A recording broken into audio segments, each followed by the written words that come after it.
ಚೀಲ ಹೊತ್ಕೊಂಡು ಎಲ್ಲಿ ಹೋಗಿದ್ದೆ? ಅಣ್ಣ ಮೆಣಸಿನಕಾಯಿ ಮಾರಕ್ ಹೋಗಿದ್ದಪ್ಪ.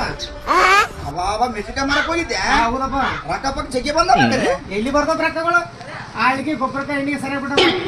ಮತ್ತೆ ಆಟದಾಗ ಬರ್ಬೇಕಿಲ್ಲ, ಲೇಟ್ ಕೊಡಿ ನಡ್ಕೊಂಡ್ ಬಂದಲ್ಲ. ಮತ್ತೆ ರೊಕ್ಕ ಇಲ್ಲ ಆಟದ ಕೊಡಕ. ಆಟದ ಕೊಡಕ್ ರೊಕ್ಕ ಇಲ್ಲ, ಹಂಗಾಗೇನ ಕಾಸಿ ಹೊತ್ಕೊಂಡ್ ಬಂದಿರ.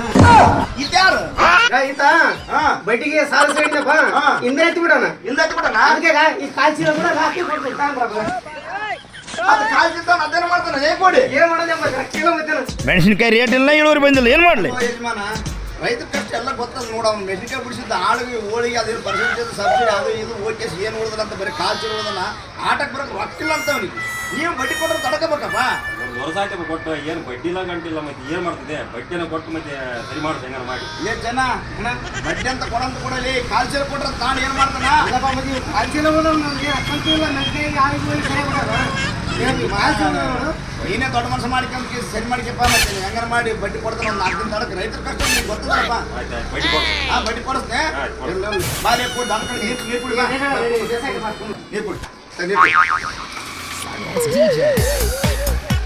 ನನಗೆ ಈಗ ಸ್ವಲ್ಪ ಸಮಾಧಾನ ಆಯ್ತು ನೋಡಪ್ಪ. ಆಯ್ತಲ್ಲ? ಹೌದಪ್ಪ. ನನಗೆ ಡಿಗ್ರಿ ಆಯ್ತು ಸಾಲ. ಇಲ್ಲ ಆಯ್ತು, ಸಾಯಂಕಾಲ ಆರಾಮಿರು. ರೈತರು ಆರಾಮಿರ್ಬೇಕು. ಆಯ್ತಪ್ಪ. ಆಯ್ತಾಯ್ತು.